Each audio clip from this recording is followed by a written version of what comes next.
ನಾವೇನೀಗ 500 ಮತ್ತು 1000 ಐಡೆಂಟಿಫೈ ಮಾಡಿದ್ದೀವಿ, ಮತ್ತು ಇನ್ನೂ 1000 ಏನು ಐಡೆಂಟಿಫೈ ಮಾಡ್ತಾ ಇದ್ದೀವಿ ನಮ್ಮ CSR ಇದಕ್ಕೆ. ನಮ್ಮದು ಇದು ಏನು ರೂಲ್ಸ್ ಅಟ್ಲೀಸ್ಟ್ ಒಂದು 1200ಗೆ ಕೇಟರ್ ಆಗಲೇಬೇಕು ಅಂತೇಳಿ ನಾವು ಮಾಡ್ತಾ ಇದ್ವಿ. ಬಟ್ ಈಗ ನೀವು ಫಾರ್ ಎಕ್ಸಾಂಪಲ್ ಆನ್ವರ್ಟಿ ತೊಗೊಂಡ್ರೆ 3800 ಇದ್ದಾರೆ ಮಕ್ಕಳು. ಸೊ ಆ ಥರನೂ ಇರುತ್ತೆ. ಯಾಕಲ್ಲಿ ಲೋಡ್ ಜಾಸ್ತಿ ಆಗ್ತಾ ಇದೆ? ಮೋಸ್ಟ್ಲಿ ನಾಳೆ ಇಲ್ಲಿ ಫಿನಿಶ್ ಆದ ತಕ್ಷಣ ಇಲ್ಲಿ ಲೋಡ್ ಜಾಸ್ತಿ ಆಗುತ್ತೆ. ಎಲ್ಲ ಬೇರೆ ಮಕ್ಕಳು ಕೂಡ ಇಲ್ಲಿ ಬರಬೇಕು ಅಂತ ಆಸೆ. ಅದು ಪ್ರೈವೇಟಿಂದ ಬರ್ತಾರೋ, ಅನುದಾನದಿಂದ ಬರ್ತಾರೋ, ಇನ್ನೊಂದು ಸರ್ಕಾರಿ ಶಾಲೆಯಿಂದ ಬರ್ತಾರೋ, ಇಲ್ಲ ಫ್ರೆಶ್ ಆಗಿ ಬರ್ತಾರೋ, ಅದು ಒಂದು ಕಡೆ ಇರುತ್ತೆ ಯಾವಾಗಲೂ ಈ ಥರದ್ದು. ಸೊ ಆ ಲೋಡ್ ಕಮ್ಮಿ ಮಾಡಬೇಕಂದ್ರೆ ಈಗ ಆನ್ವಟ್ಟಿಯಲ್ಲಿರೋದಕ್ಕೆ ಹಾವೇರಿ, ಬ್ಯಾಡಗಿ, ಸಿರ್ಸಿ, ಹಿರೇಕೆರೂರು, ಶಿಕಾರಿಪುರ ಅಲ್ಲಿಂದ ಎಲ್ಲ ಬರ್ತಾರೆ. ಸೊ ಅದು ರೆಡ್ಯೂಸ್ ಆಗಬೇಕಂದ್ರೆ ಈ 500 1000 KPSನ ಅಲ್ಲಲ್ಲೇ ಮಾಡಿಬಿಟ್ರೆ ಮಕ್ಕಳಲ್ಲೇ ಇರ್ತಾರೆ. ಆಮೇಲೆ ಇನ್ನೊಂದು ಇದರಿಂದ ಏನು ಅಡ್ವಾಂಟೇಜ್ ಅಂತ ಹೇಳ್ತೀನಿ. ಒಂದು KPS ಶಾಲೆಯನ್ನು ನಮ್ದು ಏನು ಕನಸಿದೆ 6000 ಚಿಲ್ಡ್ರನ್ ಮಾಡಬೇಕು. ಆ KPS ಶಾಲೆ ಆದರೆ ಮಕ್ಕಳು ನಿಮ್ಮನೇಲೇ ಇರ್ತಾರೆ. ಈಗ ಆನ್ವಟ್ಟಿಗೆ ಹಿರೇಕೆರೂರಿಂದ ಬಂದಿದ್ದಾರೆ ಅಂದರೆ ಮಕ್ಕಳು ಎಲ್ಲಿರಬೇಕು? ಹಾಸ್ಟೆಲಲ್ಲಿ ಇರಬೇಕು, ಇಲ್ಲ ನೆಂಟರು ಬೀಗರು ಮನೇಲಿ ಇರಬೇಕು, ಇಲ್ಲಾಂದ್ರೆ ದಿನ ಓಡಾಡಬೇಕು.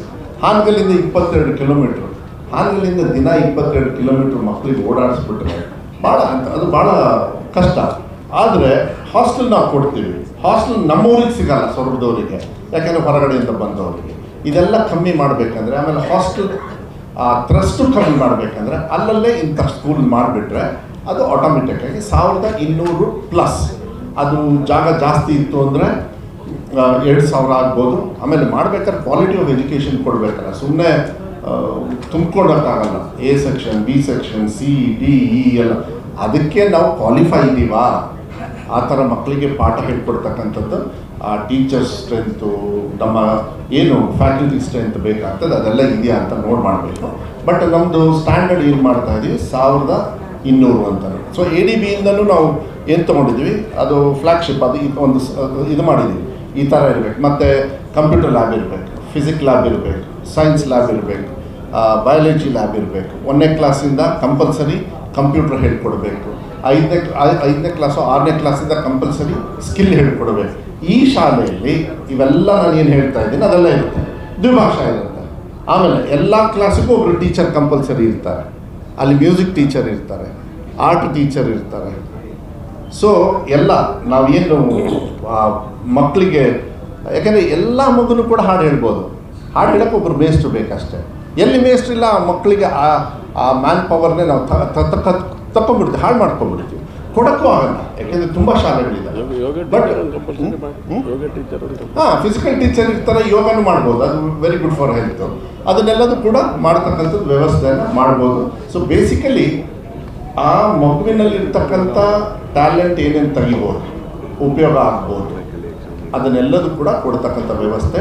ಒಂದು ಸೂರಿನಡಿನಲ್ಲಿ 14 ವರ್ಷದ ಕಲಿಕೆ LKGಯಿಂದ 12ನೇ ಕ್ಲಾಸ್ವರೆಗೂ ಆದರೆ ನೀವು ತಂದೆ ಮಕ್ಕಳಿಗೆ ಒಂದ್ಸತಿ ಈ ಶಾಲೆಗೆ ಸೇರಿಸ್ಬಿಟ್ರೆ ನಿಮಗೆ up to 14 years no problem. So ತಂದೆ ತಾಯಿಯವರಿಗೆ ಏನೂ ತೊಂದರೆ ಇಲ್ಲ. ನಮ್ಮಿದೊಳಗೆ ರೆಸಿಡೆನ್ಷಿಯಲ್ ಯಾವುದೂ ಇರಲ್ಲ. ಒಂದೇ ಒಂದು ರೆಸಿಡೆನ್ಷಿಯಲ್, ಅದು ಹಳೆ ಏನೋ ಇತ್ತು ಅಂತ ಹೇಳ್ತಾ ಇದ್ದಾರೆ. ಅದನ್ನು ಕೂಡ ಈಗ ಡೌನ್ ಆಗ್ತಾ ಇದೆ. ಅದು ದೇರ್ ಇಸ್ ನೋ ಹಾಸ್ಟೆಲ್. ಕಡಿಮೆ AI ಟೀಚರ್ ತಗೊಳ್ಳೋದ್ರ ಬಗ್ಗೆ ಕೇಳಿದ್ದೆ. ನೆಕ್ಸ್ಟ್ ಇಲ್ಲ, ARಗೆ ಈಗ ಸುಮಾರಷ್ಟು ಟೀಚರ್ಸ್ ಈಗಾಗಲೇ ಟ್ರೈನಿಂಗು ಕೊಟ್ಟಾಯಿತು. ರಿಕ್ರೂಟ್ಮೆಂಟಲ್ಲಿ ಈಗ ಏನು ಮಾಡ್ತಾ ಇದ್ದೀವಿ 15,000. ಆ 15,000ದೊಳಗೆ ಅವರು ಕಂಪ್ಯೂಟರ್ ನಾಲೆಡ್ಜ್ ಇರೋರು ಕೂಡ ಆಟೋಮೆಟಿಕ್ಕಾಗಿ ಬಂದುಬಿಡ್ತಾರೆ. So we are getting prepared for teachers. ಏನು ಮಕ್ಕಳು ಇಂಥ ಶಾಲೆಗೆ ಬರ್ತಾರಲ್ಲ ಆಗಲೇ ಆ ಟೀಚರ್ಸ್ ಎಲ್ಲ ಇರ್ತಾರೆ. ಫೆಸಿಲಿಟಿ ಕೊಡೋದು ಇಂಪಾರ್ಟೆಂಟ್ ಅಲ್ಲ, ಆ ಫೆಸಿಲಿಟಿ ಹೇಳ್ಕೊಡೋರು ಬೇಕಾಗ್ತದೆ, ಅದಿರ್ತದೆ. ಆಮೇಲೆ ಎಲ್ಲ KPS ಶಾಲೆಯಲ್ಲಿ ಕಂಪಲ್ಸರಿ ಸ್ಕೂಲ್ ಬ್ಯಾಂಡ್ ಇರುತ್ತೆ, ಇದೆಲ್ಲ ಇರ್ತಾರೆ, ಸುಮಾರಷ್ಟು ಇರ್ತಾರೆ. ಅದೆಲ್ಲ ಕ್ರಮೇಣ ಬರ್ತದೆ. ನಮಗೆ ಮುಂದೆ ಅಕಾಡೆಮಿಕ್ ಇಯರಲ್ಲಿ ಮ್ಯಾಕ್ಸಿಮಮ್ ಮುಗಿಸ್ಬೇಕು ಅಂತ ನಾವು ಪ್ರಯತ್ನ ಪಡ್ತಾ ಇದ್ದೀವಿ. ಈ 2-3 ತಿಂಗಳು ಸ್ವಲ್ಪ ಅದು ಸ್ಲ್ಯಾಕ್ ಆಗಿದೆ, ಇಲ್ಲ ಅಂತೇಳಿ ಹೌ ಟು ಕೀಪ್ ಅಪ್ ನೋಡೋಣ. ಅವ್ರಿಗೆ ಕನಸು ಏನು ಗೊತ್ತಾ, ನೆಕ್ಸ್ಟ್ ಅಕಾಡೆಮಿಕ್ ಇಯರಿಗೆ ಮುಗಿಸ್ಬೇಕು ಅಂತ, ಅಷ್ಟು ಸ್ಪೀಡಲ್ಲಿದ್ದಾರೆ ಅವರು. ಆ ಥರ ನಮ್ಮ ಸರ್ಕಾರದಲ್ಲೂ ನಾವು ಮಾಡಬೇಕಂತ ನನಗೂ ಕೂಡ ತುಂಬ ಆಸೆ ಇದೆ. ದುಡ್ಡದೇನು ತೊಂದರೆ ಇಲ್ಲ, ಅದು ಆಗ್ತದೆ. Sir, my question is to Vijay sir. Sir, what will be the role of Ajax once this construction is completed? What will be the role? As I said, our association continues as long as the school will be there, which as far as I'm concerned, is for a pretty long time. Our involvement is in many ways. We are tied up with at least 3 different agencies. The first agency works on communication and language skills starting from first standard onwards. By the time they come to the 6th, their fluency in English and of course Kannada must be very high. Because in the future, that is what will actually make the difference when they go. Because what comes with communication is self-confidence. And the second agency is concerned with science teaching.